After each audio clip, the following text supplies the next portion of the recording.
Got a cool video to watch. They were doing a Star Citizen event over in Australia, and there was a cool panel. I linked it earlier today on the community feed of the channel, the segment that I saw in the clip. But there's a larger segment of that panel discussion. I figured we just watch that panel discussion. I'm eager to hear what all they had to say. I only saw the bit about Squadron 42 earlier. This is the one, Enter Atmosphere 2956. Let's go ahead and fire this thing up. Australia is far for me, not for you, for me. But we brought some special guests, and I'm very happy to introduce our first guest of the night for our panel. It's going to be Tyler Whitkin.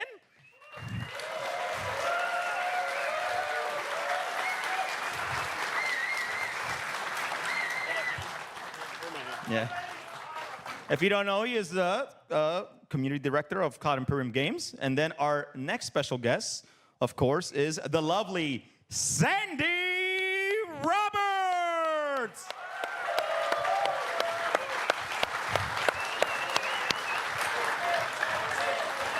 Who's Sandy Roberts? Is that his better half? All right. And without further ado, I should have just trolled him, but I'm kidding. I'm not gonna do that. The guy who I feel like brought all of us together with his vision. We have the one and only Chris Roberts.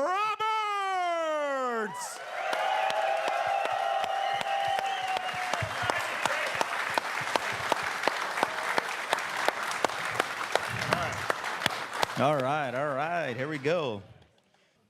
It has to be wild to like create something Chris, and then see all the stuff spawn off of it. The founder of Star Citizen. I mean, you probably feel the way I do, like seeing all of this. How are you feeling seeing everybody here? Yeah, I mean, is what Tyler was saying for me is definitely. I mean, I have to pinch myself because I sit up there and I'm watching all this and I'm like, this is in the game that we started 14 years ago.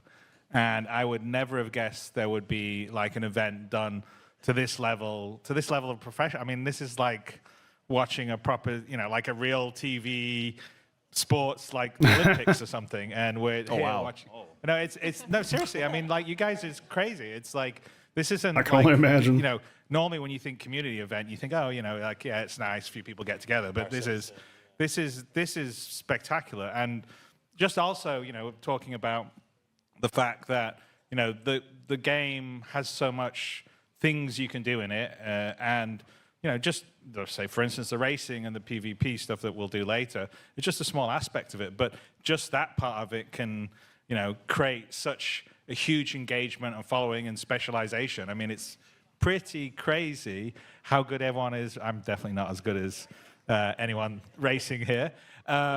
It's amazing to me. So for me, I'm blown away. Well, that would suck. And I think the thing that makes Star Citizen special is the community. So everyone that comes out to do it here, that adds their dreams and their enthusiasm and their friendships to the group is great. And so I'm just glad that we've built a community like this. Yep. So thank you for putting it on.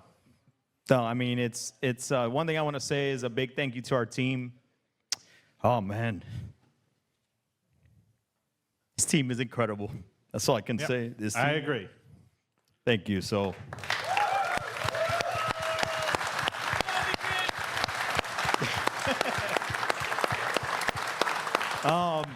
Chris, I'm gonna keep you here with me for a second, right? Because I know the vision, and I've seen over the years, been playing this game since 2015. A lot of people don't believe me. Somebody asked me, do you even play? Yes, I do, okay?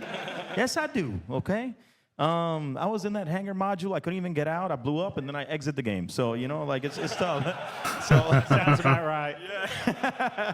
But have you ever thought seeing a game in a competitive spirit? Was that in your vision? Or was that something that was...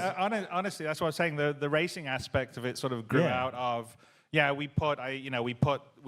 arena commander stuff. We're like, okay, we can't have the full PU yet, so we're doing these game modes. So we'll try out the flying around, obviously, sort of Wing Commander, Privateer, Freelancer style, space combat. So we put that in, and we said, oh, let's put in a few racing modes.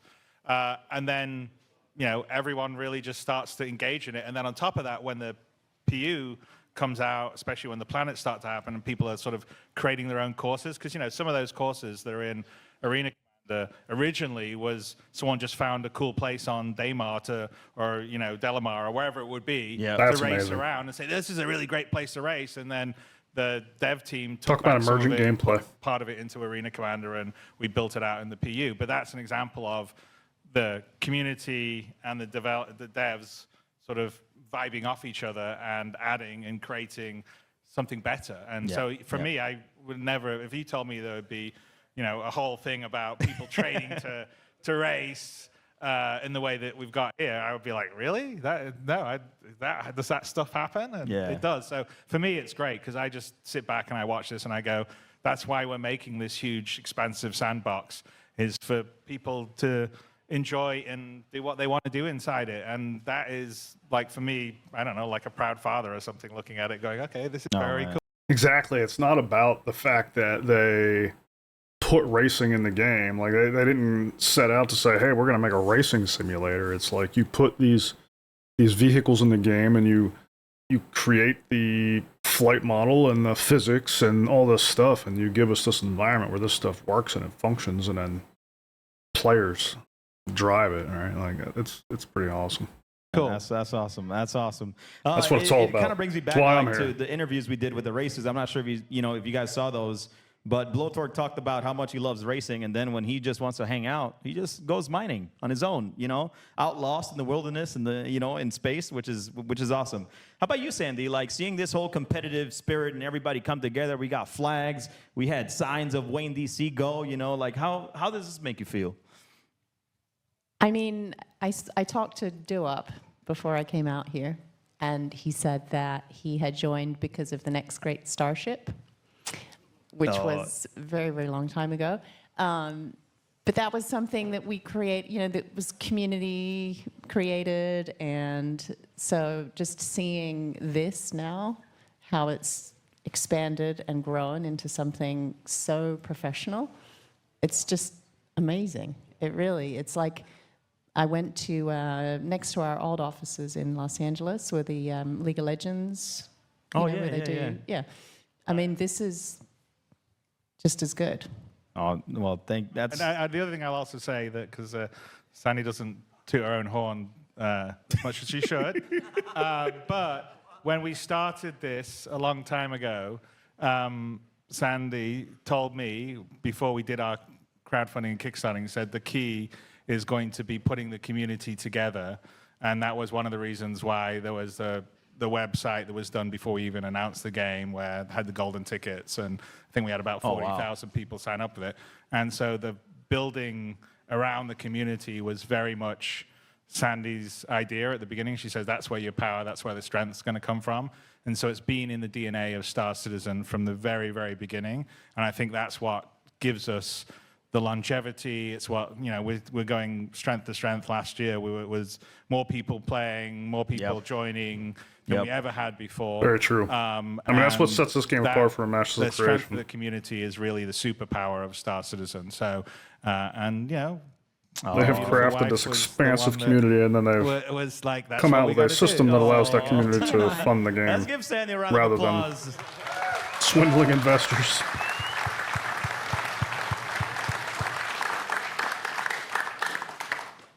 Man, that was good, Chris.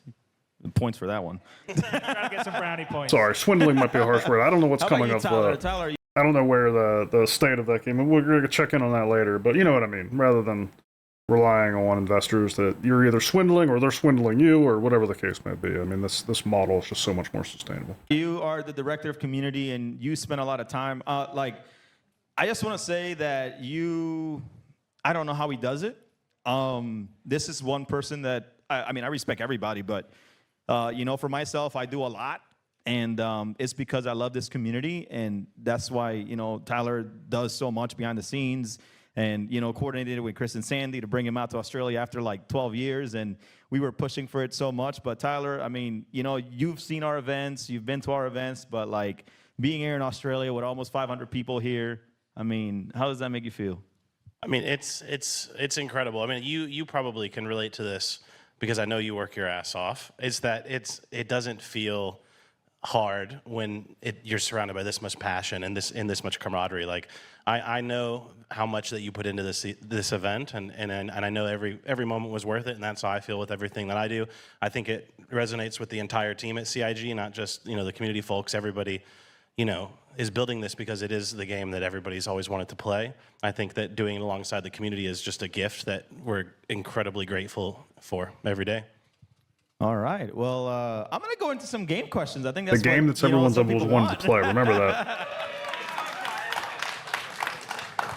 Don't worry. I won't ask when it's coming out. Don't worry. I got it. I won't ask. By the way, that was the first. He was saying, question number one, he said, hey, can I ask about Squadron release date? Oh, man. As you guys know, I got the same answer. Soon TM. So just saying. So, but no. Yeah, cool. Thanks. My bad. I'm freaking pumped for that game, though. I mean, I can't wait. This was I like this question because obviously, the game Feels close. Man, how do I say it in a positive way? It's amazing, just not fully polished. So, my question, and you guys can answer or both or anybody, but I mean, I'm here for if Star you could Citizen, wave a but magic wand I'm going to play the shit and out of solve Squadron. one of the community's biggest pain point, what would it be? Oscavian, yeah, me either. Zero Calvin, what's up? Thanks for coming out, guys. I mean, I can just tell you as the community guy, for me, I just found out this I'm morning most that this looking event forward happened. to everything surrounding social tools. I think the universe is better experienced together, and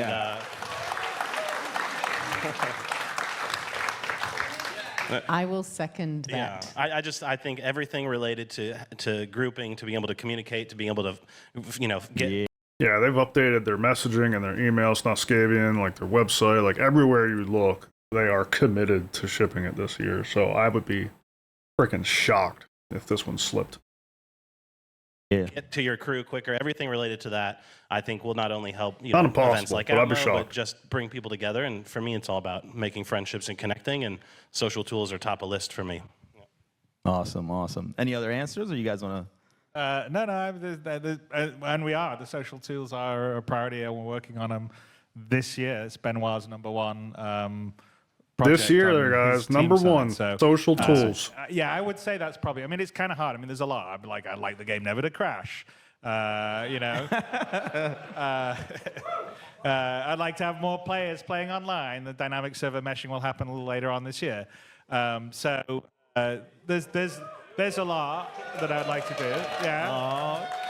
Moderation's a totally different we thing, want Catalyst. I mean, I performance to be agree better, that games which need to is take it more serious. Like, I have been on the train of saying we need a massive return of game masters. Remember, like, early 2000s, every MMO that came out had living, breathing game masters all through the game world that you could summon pretty quickly. I remember World of Warcraft early days, like, I would open a ticket, and within minutes, like, I had a game master there dealing with the issue. You know what I mean? They didn't always do what you wanted to, but, like, the fact that you had humans, yes, Ultimate Online and the GMs, like, we have lost that. And I feel that needs to return in force.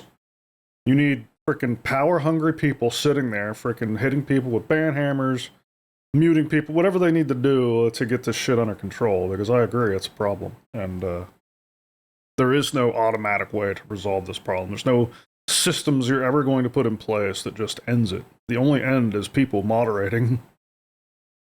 Takes money for that? Hell yeah, it does. But I think if any game can afford the money it's going to take for human moderation, this is the one. Yeah, you saw GMs in UO all the time. You saw them in WoW all the time.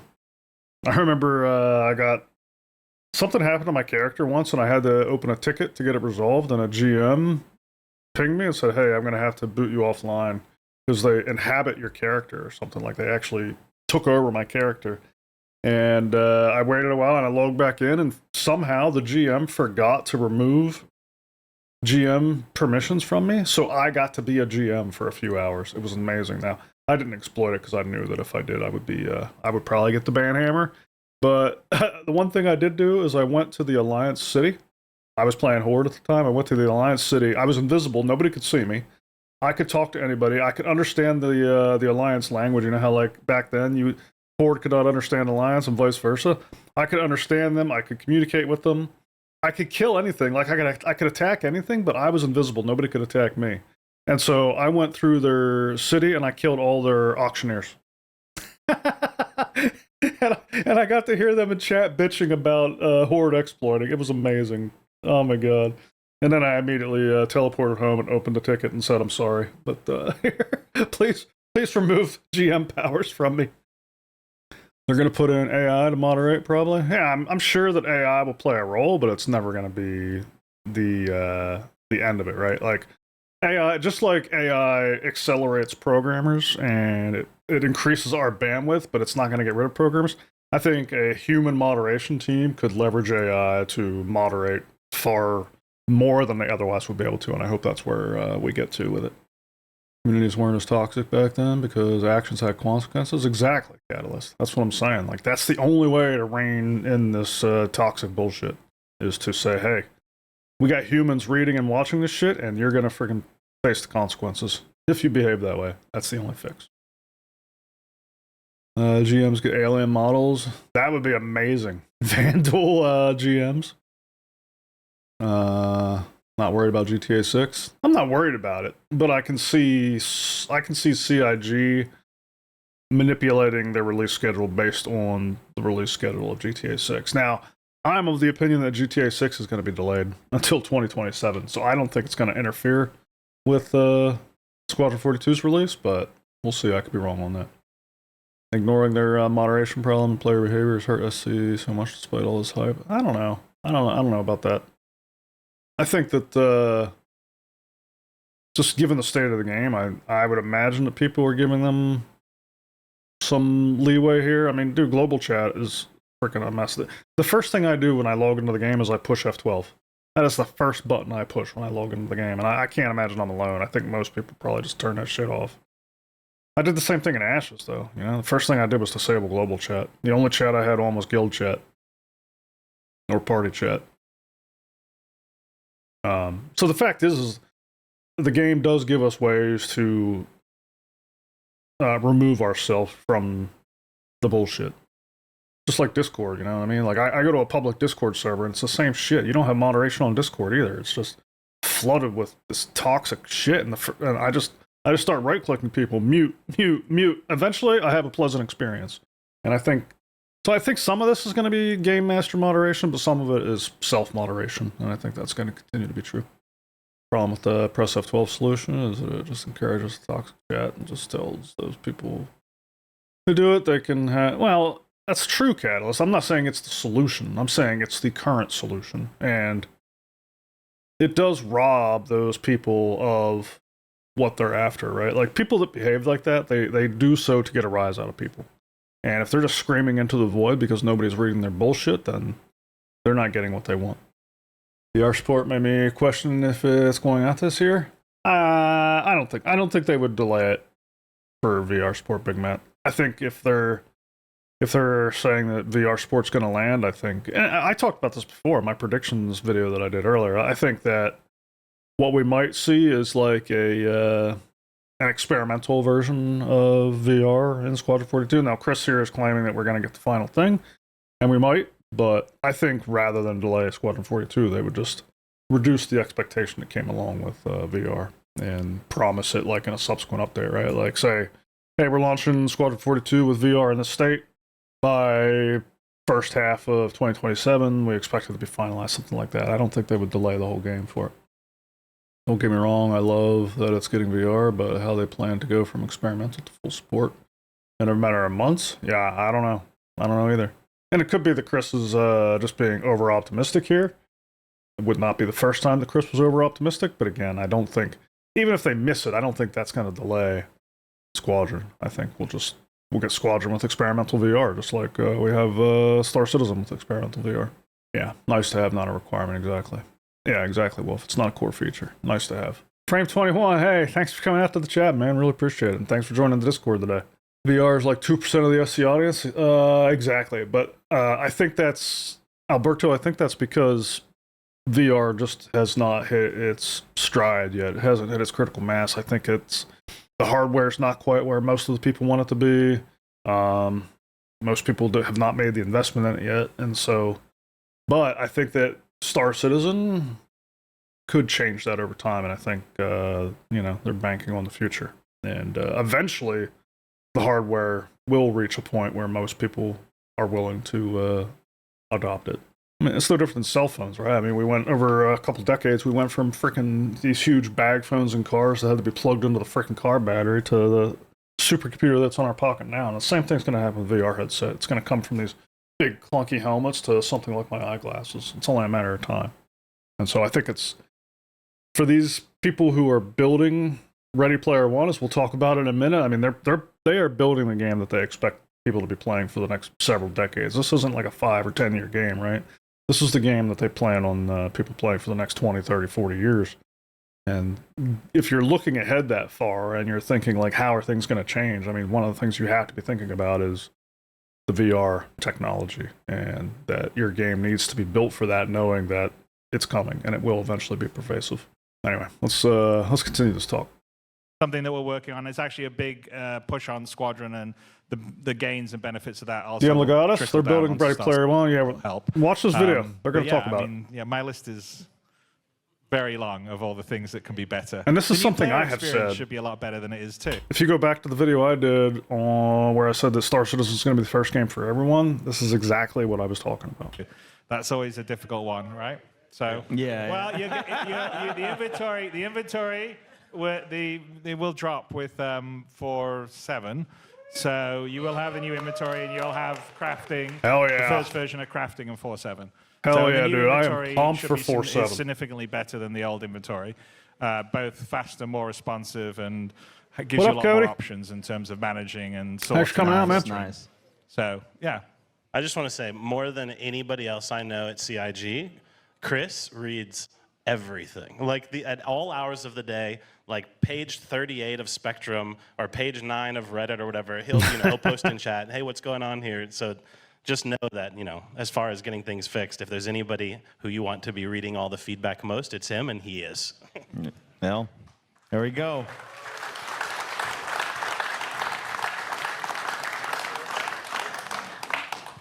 You're exactly right, Catalyst. Today, you're right. What I'm saying is that in a couple of years, that will not be correct. In a couple of years, you're going to be able to get an ungodly amount of power in your eyeglasses.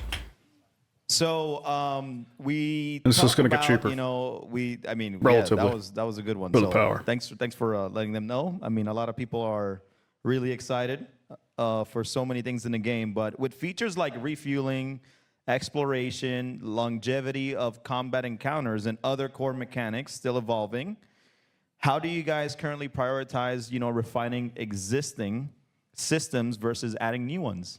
Okay, well, I'll take that. To a certain extent, I will say that we're using Squadron as a bit of a test kitchen for some stuff. So one of the things that is hard to do in Star Citizen is sort of experiment and play around with stuff, because it's an active live game. So if we change something, there's usually, there's people that like it and people that don't like it. That's just the nature of the beast. So there's a lot of stuff that we're balancing, like the new flight model, the atmospheric flight model that happens, with proper aerodynamics, is in Star Good luck in there, Citizen Zimmer. Squadron, and it will come across into Star Citizen. Same on the FPS. There's a lot of improvements through FPS, feel, play, everything that will come from Squadron into Star Citizen. So that's part of what we do, and not all of it obviously will be in Squadron, like things like the crafting. Yeah. The inventory stuff is much more Star Citizen specific stuff.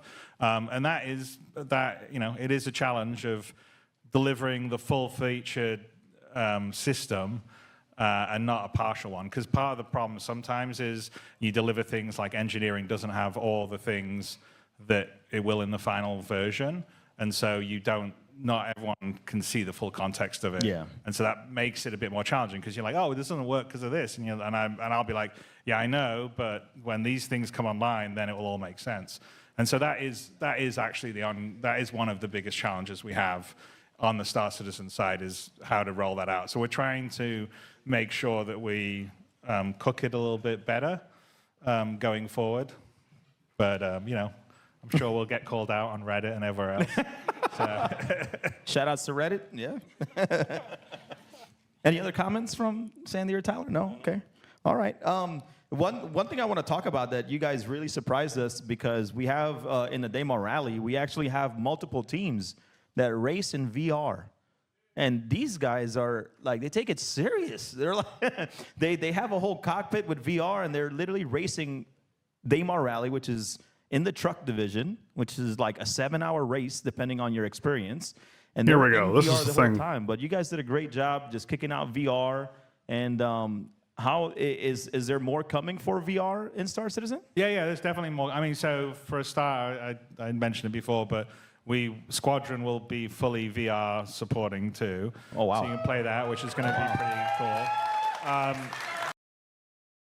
Fully VR supporting. Yeah, it'll be very cool. You can reach out and touch Gillian Anderson. Not inappropriately if you want. But I just want to be sure we're live, right? But so we're pretty committed to, making the VR implementation the best that you've seen in gaming for any game. I mean, I think already, even the experimental mode, Yes. just the nature of Star Citizen, the fact that it does so much detail but also scale, VR is kind of perfect for it, because you can walk up and actually feel the difference of an Idris compared to just getting into a Hornet or something like that. And you also can get up close and sort of see all the detail that the ship artists have put into the ships, or the environment artists have put in the environment, in a way that There's nothing that he said so far that says it's any more than what we have in Star Citizen right now. When he says fully supporting VR, I mean, Star Citizen right now fully supports VR, right? Like, it doesn't seem like he's committing to like a fully final polished version. Like, this could definitely be like experimental VR support at the launch of Squadron 42. on a flat 2D screen you can't. So that part's really great.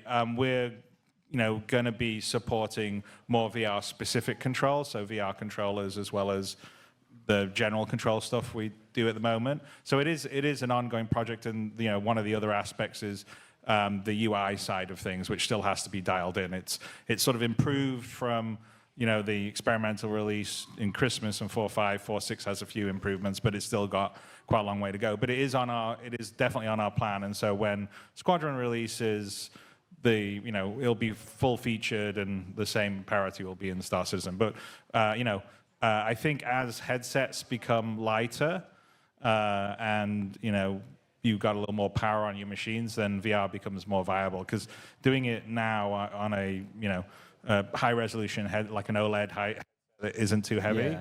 it's a totally different experience than doing it on a VR headset 10 years ago. Because we actually had VR in the beginning, like in the very early stages, and then we disabled it because we were rewriting the graphics renderer and the engine, and so all that had to change.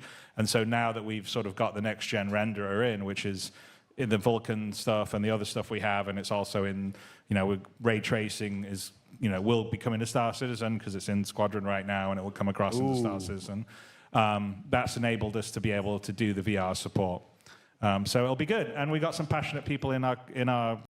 So they have been building towards VR for forever. Somebody was saying about them doing it in a couple months. This does not feel like something they are cobbling together in a couple months. It feels like something they have been planning on for many years now. And him saying that it'll be in Squadron 42, it'll be fully featured.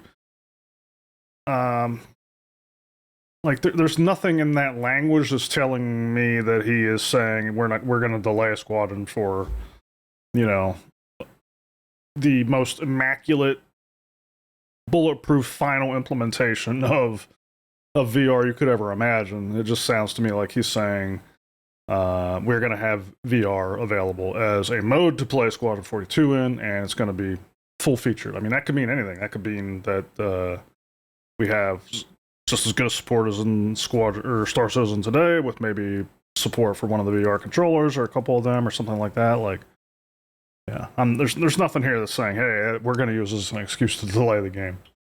Dev team like Sylvan, who was one of the main drivers of getting the VR to work, but there's quite a few other people in the engine team and the graphics team that were also helping out behind the scenes and doing a lot of stuff. So yeah, we think it's fun because, you know, at the end of the day, Star Citizen is a universe that you just, you know, need to plug into. It's going to be like Ready Player One. So that's. It's going to be like Ready Player One. Let that sink in. I put out a question on the community page earlier today where I was asking, is this the first time he has made this claim? This is the first time I've ever heard CR make this claim, but I'm wondering if I missed it, if this claim or ambition was ever expressed before. Because this is exactly what I had in mind whenever I put out that video that I said Star Citizen is going to be the first game for almost everyone. It's the level of ambition associated with this project is kind of staggering. And so whenever I saw this earlier today, I knew we were going to have to watch this on this live stream because it's you don't recall him saying it before? Yeah, me either. I've never seen a clip, so to me this definitely suggests like a turning point or like a realization. Like if you remember when I did that video, one of the first questions I asked in that video was like, I don't know if CIG fully understands what they're making, or if they do, when did they figure it out? I put that line in there because that's in the back of my head whenever I'm looking ahead at where the Star Citizen project is going. Like it feels quite different from whenever I hear people talk about the Kickstarter and some of the things that were discussed back then and the plans for the project. They seem quite far apart, and not in a bad way, in a way that tells me like the progress they've made has had like a feedback loop effect, and they feel like the Ready Player One experience is within their grasp, just based on. Keep in mind, like, we don't see everything, right? Like, we don't see what's going on behind the doors of this company, but whenever I hear stuff like this, it just makes me think, yeah, like they have big plans, and it also goes back to the bar citizen they did in China, which is one of the things I featured in that video, where they asked Chris like, am I going to be able to farm and fish on a remote planet? And Chris was like, yes, in the ultimate version of Star Citizen. We're all focused on the Star Citizen that is in front of us right now, and we're all focused on the Star Citizen we expect to have for 1.0. But I think that Chris is spending most of his time thinking about what comes after 1.0, the ultimate version of Star Citizen. And that Star Citizen looks very, very different than what we're playing right now. And I think VR is part of it. I think some of the systems that we are pining for are part of this. There's so many things that feed into this, but it's pretty mind-boggling if you stop to think about it. Ernest Klein, the guy who wrote RP1, actually mentioned SC in one of his books, apparently. Really? That's wild. I'll have to look that up. Actually, let me look that up now. There we go. MMOs. That was how gaming legends like Chris Roberts, Richard Garriott, Gabe Newell, and Sharon had all wound up as consultants on both Terra Firma and Armada, along with several big Hollywood filmmakers, including James Cameron, who had contributed to the EDA's realistic ship and mech designs, and Peter Jackson, whose Weta Workshop had rendered all of the in-game cinematics.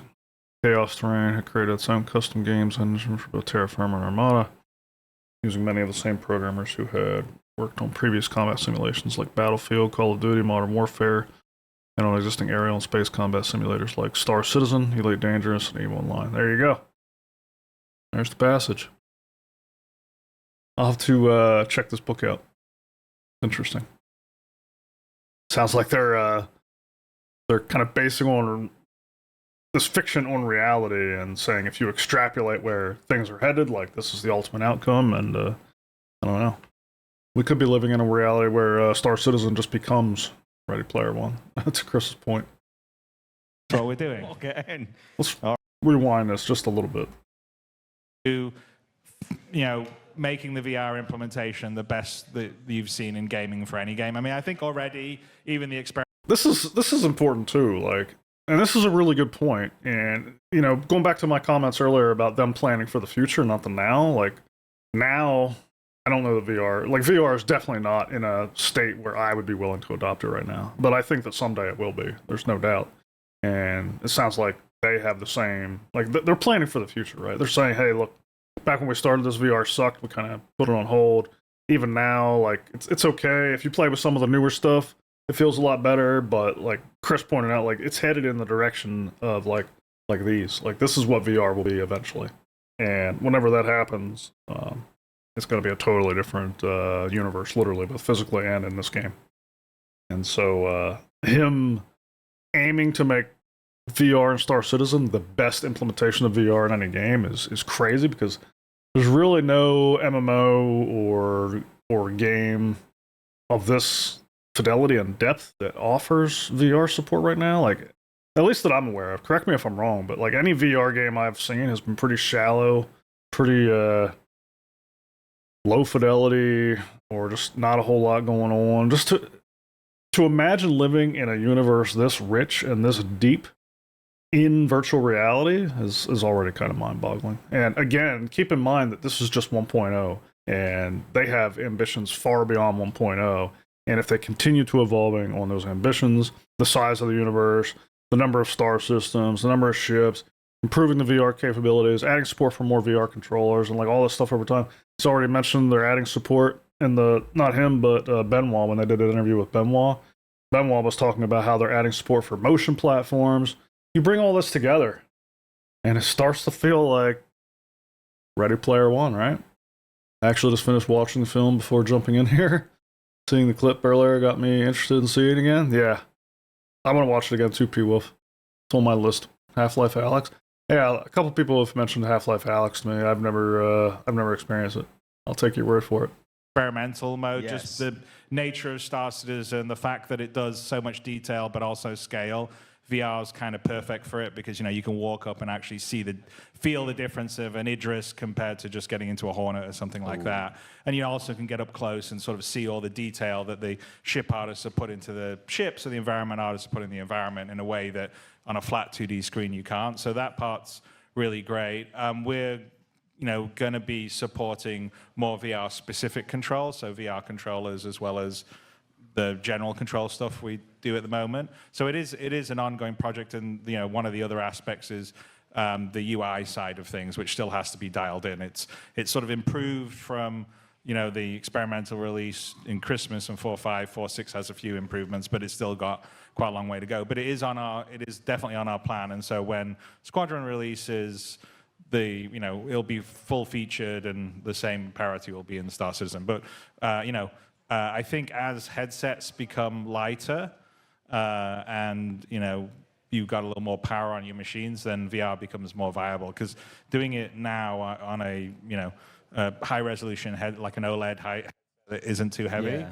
it's a totally different experience than doing it on a VR headset 10 years ago. Because we actually had VR in the beginning, like in the very early stages, and then we disabled it because we were rewriting the graphics renderer and the engine, and so all that had to change. And so now that we've sort of got the next gen renderer in, which is in the Vulkan stuff and the other stuff we have, and it's also in, with ray tracing is, will be coming to Star Citizen because it's in Squadron right now, and it will come across into Star Citizen. That's enabled us to be able to do the VR support. So it'll be good. And we got some passionate people in our dev team, like Sylvan, who is one of the main drivers of getting the VR to work, but there's quite a few other people in the engine team and the graphics team that were also helping out behind the scenes and doing a lot of stuff. So yeah, we think it's fun, because at the end of the day, Star Citizen is a universe that you just need to plug into. It's going to be like Ready Player One, so that's what we're doing. Okay. All right, some next level. Any comments? I mean, have you guys tried VR? Yeah, absolutely. Yes. Yeah. Yes. I have. I thought it was really incredible. I wasn't such a fan of the FPS part, but the flying was Ready Player One, people. I'm telling you, the first game for everyone.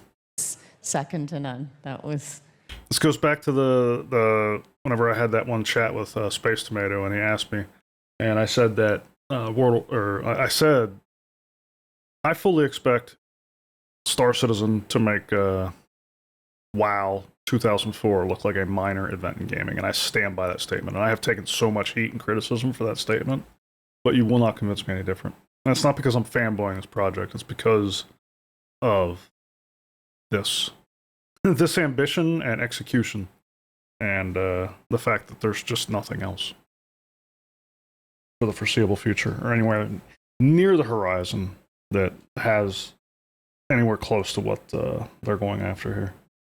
I think World of Warcraft peaked at 11 million players. Just wait until you get all those MMO players and all those Call of Duty players and all the other types of players into one space and see what happens. Yeah, no, I'm a big VR fan, so I jumped on it pretty quickly. Yeah. Oh, that's awesome. Yeah, I know you own like the Quest 3, I think is what it is. The day before I landed in Australia, I walked all the streets around the hotel in VR just so I would know the name. I'm with you, Nash. Headsets have to get way later for me to put them on. That's a good one. That's a good one. Yeah, I think VR has been pretty great. I don't have a headset yet, but I'll definitely get something soon. So, thank you. Appreciate it. So, well, let's kind of move into some other foundation questions. You know, I kind of want to get back into some more of these event questions, but I know you see a lot of ship racing and dogfighting, and the reason why we do that is because it's easy to kind of switch things out, especially in a LAN environment. But is there anything that you, Tyler, Sandy, Chris, that you guys would like to see outside of either dogfighting or racing here in LAN events? I agree with you, Catalyst, that WoW did those things. But why I think this is going to make it look small is because this is not an MMO. This is a new type of game entirely. A new form of electronic entertainment is where this game is headed. And the 11 million people that WoW had at its peak again, it's going to be... it'll be small whenever you stack it up next to what this game is going to achieve. Look how far WoW has come on the engine and game release in 2004. FSC has legs like WoW, but launching in 2026, 2030. It's going to be wild at the 20th anniversary. Geez, I might be retired by then. Yeah, I'm with you. I mean, I don't know where I'll be by then, but yeah, it's going to be crazy to see. Good time to be retired. Yeah, right. That's all I want, P Wolf. I want to be jacked into the verse in whatever retirement facilities I'm living in. Just give me a freaking motion chair and my freaking VR glasses I can barely feel on my face. Even better, like one of those Matrix style jacks in the back of my head. That's how I'll retire. That's a good question. I don't know. I mean, it depends on what you would be able to do in a sort of short, like game mode setup is what we're talking about, right? And by the way, I know on our last live episode when we were talking about Ashes of Creation and we were looking at the Steven Sharif text messages, and he was saying like he was going to be the next WoW, he was going to be the next big WoW, and we were all kind of chuckling like, yeah, anybody that says they're going to be the next WoW, they're just signing their own their warrant, right? But that's not what I'm saying here. I'm not saying Star Citizen is going to be the next WoW. I'm saying Star Citizen is going to be the next thing. Like, it's not competing with WoW, it's transcending WoW. There's a difference there, you know what I'm saying? Yeah. Huh. I mean, there's a few. I mean, it's still kind of dogfighting, but I kind of wanted to. You know, we pitched a capture the Idris mode that we were going to do in Arena Commander a while ago, and I'd like to try to get some more combined stuff where people can, you know, fire the fighters, fire the big ships, you know, be a boarding party and do that and all work in concert. So that is something that we've talked about, and we're building systems to help enable that. I mean, like for instance, you know, just even on the engineering, which is still very basic, but, you know, what you should be able to do, and these are plans that we have, is that like the hollow globe in your Idris, you could have someone be sort of the combat information officer, and it could be like, okay, click on this enemy ship here, click on this, and then you in your fighter would get the target on your ship, and you would go, okay, this is what they've told me to go and attack. I can't wait for this feature. You'd be able to feature. sort of direct your, your fighter group, and you'd be able to specify, okay, go over here and board, and so have a whole sort of combined, like kind of arms game mode, which would be That target calling he's talking about right now, they talked about that like two and a half years ago during one of the end of year events that they have on. They had, John and one of the other engineers on, and they were talking about their vision for capital ship combat. And this vision, I was like, oh my gosh, that sounds amazing. Because, those big globes that you have in the capital ships, they were talking about those things being active and you getting like real-time maps of what's happening in the space around you. And you being able to shot call, basically, like the captain of the ship being able to like point at a gun on a capital ship or whatever and call that as a target. And that would be transmitted to the fighters in your fleet so that they actually got a highlight on the gun or whatever, however that's going to be conveyed. But he's talking about the same thing right now. Dude, I am so excited for that vision. Astounding. be very, very cool. And then you can either do it in the PU, just exactly. acting naturally, That's or good. maybe have also a sort of supported game mode in Arena Commander. Funny enough, we had an event called the Hearst and Hurt Locker where we put everybody in a crater and they just go free for all, just shoot each other. Last person standing wins. Well, I have, by the way, I have debated that, like, I've kind of thrown it around internally that if, when people are like cheaters or we've then doing bad behavior, that we do a sort of, a moon, a sort of prison moon that you just go thrown on and you got to figure out how to get out there. So it's not one step more than Kleisha. It's just there's like crazy, creatures, everything. It's Hell yeah. it's like There's some human moderation. Movie like that. I can't remember. I think it was maybe No Escape or something like that. It was where you just get dumped on the planet and then you got nothing and you've got to survive to get off. Oh man. So we may do that at one point, but it's long. It's on the list of a million ideas that we have of fun things to do. Oh man. Look at shedding people to the Shadow Realm. That's good to call it. How about you, Planet Sandy or Doom. Tyler? Any other like modes or events you guys would like to see outside of dogfighting and racing? I mean, it's not underneath the Atmo banner at the moment, but there are some other stuff going on. Like I recently attended an in-game fashion show, which was quite interesting. Oh, that's cool. That's cool. That's a real thing. There is a community for that. I mean, it would be cool to see it expand into the industrial field eventually. I would love to do like an in-game fishing tournament someday, just saying. Here we go with the fishing. It's coming. I did say fishing's after 1.0, but we do have fishing on the list. On the list. Otherwise, I get blamed for feature creep. I mean, honestly, it's you guys, or every time I go, someone goes, how about some fishing? Or how about this? I'm like, I'm not the only one that's guilty of feature creep. It's relaxing. How about you, Sandy? Any thoughts come to your head about any other events? You're right. They must all have fishing. I don't know what other. Yeah, these guys. I want to go fishing for those space whales. Remember those space whales they showed us in the atmosphere of the one gas planet? Like, I want to freaking go fishing for those things with like these big space harpoons. Have to like surf on the back of a crusader ship or something and freaking throw these harpoons at those big things. That'd be amazing. Kind of went for it. Tyler took the fashion one. Yeah. Sorry. I should have left that one for you. Oh man. Did the fashion one include doing makeup and stuff, or was it just? Oh yeah. They had was, like categories. It was themed like, hey, cool. come out and be spooky and come out. It was like, Yeah. I didn't win. All right, well, I'm going to get into a fun question. So, what is one community meme that you never expected to still be around since the beginning of Star Citizen? I mean, soon. TM. No. I mean, there's a lot of stuff around, but is there any Fishing tours off the 890s? That'd be sweet. Is a big one. But if there's anything that has like stood out to you guys that's still here or that pops up once in a while, and you're like, how do you guys know this? Like Redacted. redacted. No shit, Sherlock or whatever. This is bullshit.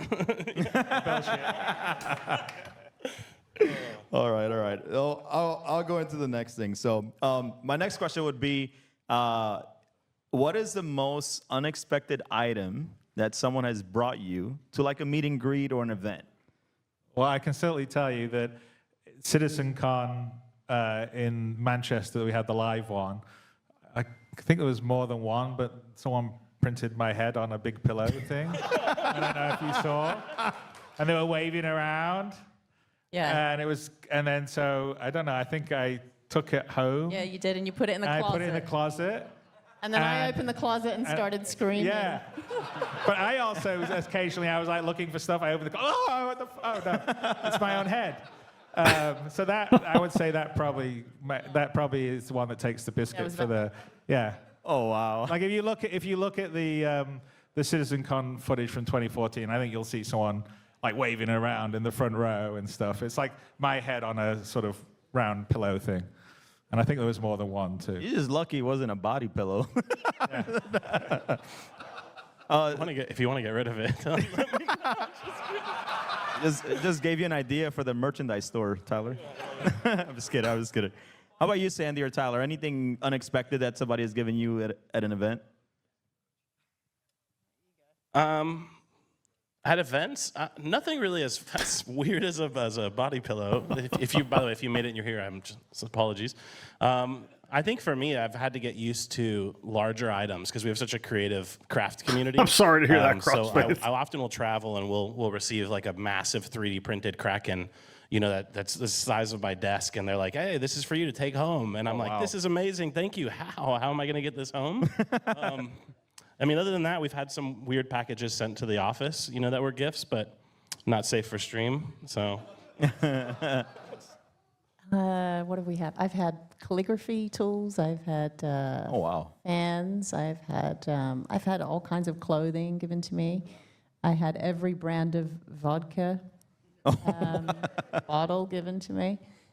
We had like, I can't remember, I think Aaron got it. It was like a massive box just filled with meat. It was like a whole leg of a cow once. It was on Twitter. I'll dig it up, but that was an How interesting much one. meat is there in a cow leg? Cooking kit. That's in not Italy? a. That was a weird one. Oh, yeah. We've That's had, not part of the cow I would think was very meaty. Philly cheesesteak show up to the office because I said I'd never had one, and so then there's just this whole office. Wow. Yeah, no, shout out back to 2015. There was a guy who delivered a keg every week to the studio. That was appreciated. Hundreds of pounds in a leg? Anymore, so the roll is open if anyone's looking. Wow. Oh, man. We tapped it. Yep. My uncle raises cattle, so I get freaking homegrown fresh meat. Like I usually get a quarter of a cow at a time, or sometimes a half. And but I never stopped to think where it came from outside of the main body and torso area. I never thought like, oh, maybe that's leg meat. I don't know. I usually reserve that for chickens, but I guess it makes sense. I just want to talk about just community, like, these community-driven events. Like, how has it been seeing this evolve from, since It's not I a would say chicken leg? Yeah, 2014 okay, that's fair. all the way to now in 2026? Like how has the whole community event evolved? Oh, I know half a cow can feed you for a long time. Like I said, we either get a quarter or a half. It depends on how stocked our freezer is whenever the butchering happens. But the last time I got a half, yeah, it lasted us, I don't know, a year and a half. Seeing this, And we got a family of 4, so. blown up so much more, and how does it make you feel? Well, amazing. I will say that I think the first time that we really sort of realized it was when we went to Gamescom and announced the hangar module. I think that was the first one where we really sort of got a bunch of people together, which was, when was that? Was it 2013? Is that when I organized it under the train station? It was under the train station. And, we'd done really well on the crowdfunding, but it was still, you didn't have the same sense of this was 400, 500. I can't remember how many were it was quite a lot of people at the. No, we pushed 1,000. Okay, 1,000 then. Yeah, exactly. So then I'm like, holy shit, 1,000 people. Like, we're like, you sort of felt like, oh my God, we're like a rock band or something. It was very different than like I'm used to, because normally as a game developer, you make the game and it gets put in a box and goes to the stores, and people like it, or you see reviews, or it sells well, but you don't get the connection with the people playing it. And this was the first time that I really got to feel that, and it was intoxicating. It was fantastic. Wow. And we sort of went from there. We were organizing events at Gamescom, and then Sandy had the idea to sort of do the CitizenCon, which I think the first one we did in Austin. And that was just at the Alamo Draft House, if you remember, and we did the Hornet commercial. And we were sharing it with this finance group. Man, what a history. Weird. And then it's it's grown to like what we had in Manchester. Dude, I as a player look back over the years that I've been in this project, and I get like, I've already got some nostalgia for certain moments in the game, and like you look back and you can really feel the progression that we've experienced over just the last couple of years and et cetera. I can't imagine being in their shoes and like looking back over the 14 or so years that you've been at this. With 5,000 people, and and the thing that's amazing about it is the ability to meet everybody that's so passionate and loves the world that I'm building, the rest of the dev team is building, and honestly, for me, it's the sense of a shared passion, because I know that everyone here, they have their idea and vision of themselves being in the world the same way I do. Because when I'm making a game, I'm normally making a game going, this is something I just want to play, something I want to be inside. I'm not making a game going, this is the 5 things I think should be in the features, and this will make sure everyone likes it. I'm just basically making a game that I think is cool, that I'm going to be in, and hopefully other people do. And so it's very... This is key. This is why they're making a good game. Like, this is what made WoW a good game back in 2004. If you ever watched some of the interviews with the original creators of World of Warcraft and the earlier Blizzard games, I mean, that's what drove them, man. It was the passion for gaming. They were making the game they wanted to play. And there's some amazing interviews with those developers back then. I mean, not only were they rock star developers, but they were just passionate gamers, right? And they made a world that they loved and we all loved as a result. And I think that's core to the success of CR and CIG, because so many games now are formulaic, and they're driven by a committee and boardrooms and what makes graphs go up. Like, how can you measure player engagement, and how can you make those engagement numbers go up? And we wind up with the freaking regurgitated shit that we're dealing with now. Very, very rewarding to just meet and be around everyone else that's sharing the same like passion for the world and the universe and the excitement for it, and the possibility of not just what it is now, but what it's going to become. And so that, as a developer, is intoxicating. I think when we do the live events, whether it's Bar Citizens or the Citizen Cons or an event like this, and developers outside of myself or Tyler or Sandy, Thanks, Nash. I look forward to it. They get to experience, and it gives them energy, because pretty much everyone at CIG is incredibly passionate about making Star Citizen and making Squadron and making the best they possibly can, and they love it, and it's great for them to feel the love back, and the people that are already enjoying the work they're doing, even though it's not quite finished yet, but it will be, down the road, getting even better and better. But there's an immediacy for it that you just don't normally get as a developer, and that is pretty awesome. Awesome. Well, thank you. Such a detailed question. Any other comments? Yeah, go ahead. Give him some love. Give him some love. Hell yeah. Well, we do have to close it out because we have to get some dog fighting happening here, which is my favorite thing, because that adrenaline is amazing. I will tell you, when we did Fight or Flight, we do a big online tournament. We do regions. We do Asia, Europe, and the Americas. I will leave casting, and I still have that energy going, and I just run around my house with my kids. It's so fun. But PvP is so fun. So if you haven't watched it, it's going to be incredible. But thank you all for coming here, all the way to Sydney, Australia. It's so appreciated. Great. Love it. But I want to give you guys the last word. Is there anything that you guys would like to say to the community here, those watching at home? I want to leave the floor open to you guys. I'll go first then. Yeah, we'll wrap it with you. I guess one question that I have for you guys, because we talk a lot about how these events are an opportunity for us to connect with the community. Like, raise your hand if you got to meet someone today in person for the first time who you played with online. Wow. Yeah, so It's like everybody. So for me, one of the privileges of coming to these events is just knowing that everyone raised their hand in case the camera wasn't on them, that's happening at events around the globe. And for me, that's what these in-person events are so special for. I mean, you know, you play online for years, that's all compressed into one weekend, and it's all about the connections. Nothing that we can do at this entire project, you know, is possible without all of you. And I'm forever grateful, and I appreciate you all. Especially, you know, you and the whole team. I know. Hey, Saul, thanks for helping in, man. There's that room up there is filled with people. There's people all over the building at Atmo making this possible, and thank you. Thank you for that.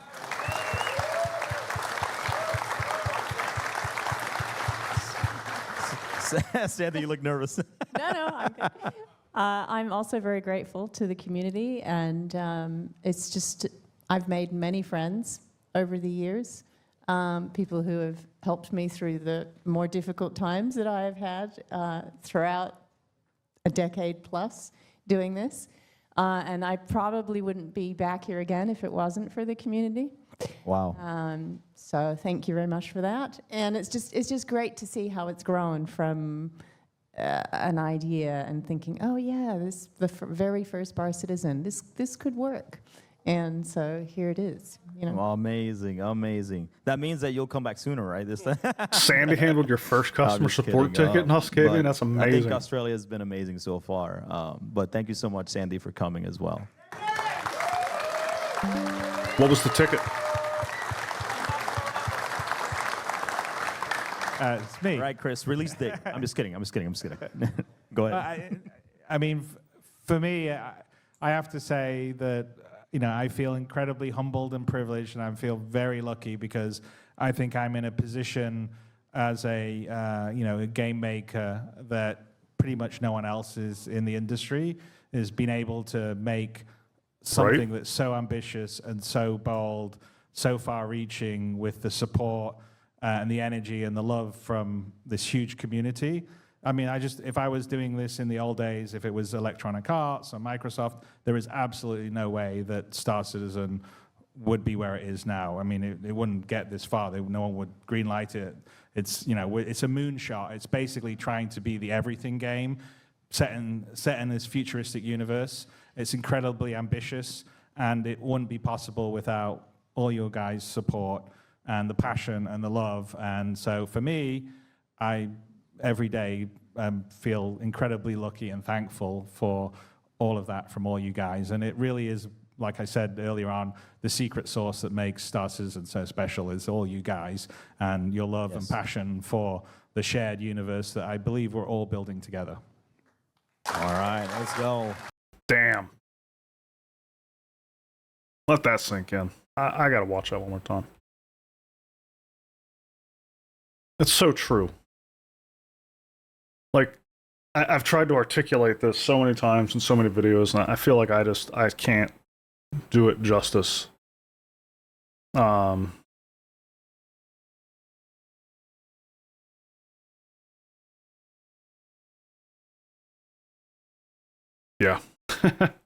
Like, no other company could make this game. Actually, no company could make this game. It is the aggregate contributions of all the players that want it to happen, and one company that successfully harnessed that. That's the only way this game was ever going to get made. And we're very fortunate that it has come together, because otherwise it would not exist. Thank you so much, Sandy, for coming as well. Let's work just here one more time.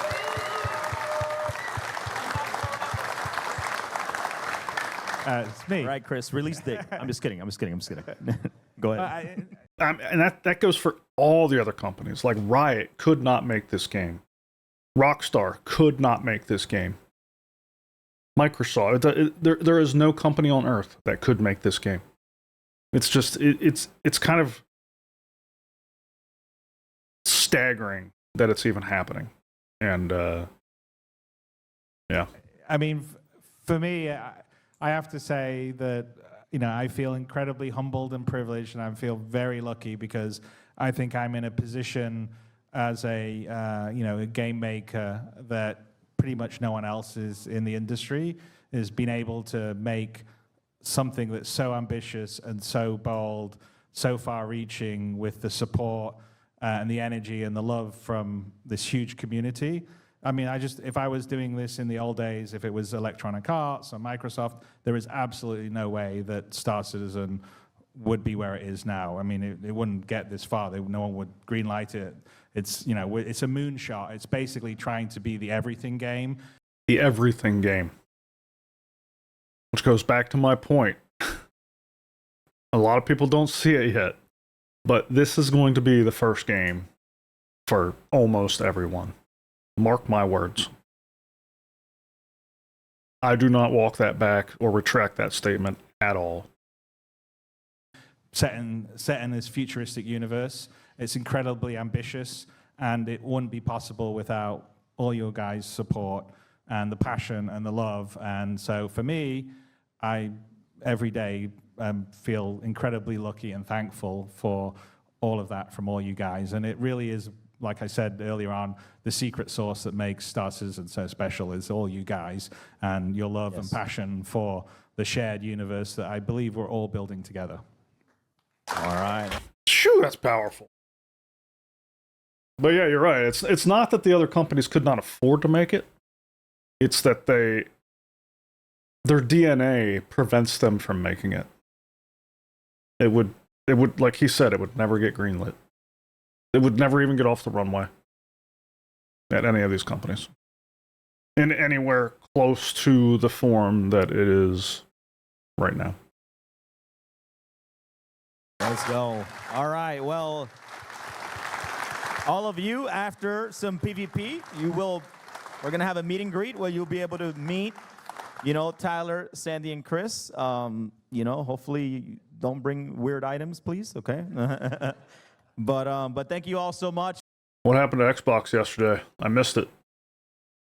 Money isn't the problem. It's the idea, creativity, and ability to make it. Yeah, exactly, Nash. And willingness to take the risk. That's the other component. You need the idea, the creativity, the skill, like all that stuff, and you need the risk tolerance. Phil Spencer retired and it got taken over by the AI head? What? Holy shit. That's what I'm talking about. That is a fundamental disconnect in the DNA of the company. Why would you put your AI head over your Xbox gaming console? That's not passion. That's exactly what I was talking about and why we keep getting bullshit games, right? You're looking to drive those engagement numbers. You're looking to game the system. You're not looking to create a good game. You're looking to game the system. See if I can get these players to click a few more times on this button. See if I can get them to spend 30 seconds more in this game. It's not that the players are actually enjoying themselves, because the only way for you to know that the players are enjoying themselves is for you to have the passion to be in there yourself playing the same damn game. But you're tricking the players into helping your numbers go up on a graph and reporting that back to the CEO and whatever, the shareholders. It's such bullshit. So we're going to go into a quick break right now. While we're doing the break, we're going to give away some prizes. And after the PvP, we're going to go into the meet and greet with our special guests. And yeah, so for those of you guys at home, I don't know where I'm pointing, up there probably. So thank you guys for watching. We're going to jump into a break, and we'll be right back soon. Thank you, guys. That was a really good panel. I'm glad I found that this morning. Good on that dude for posting it, and or popping up on my wall, or I would have never known that happened.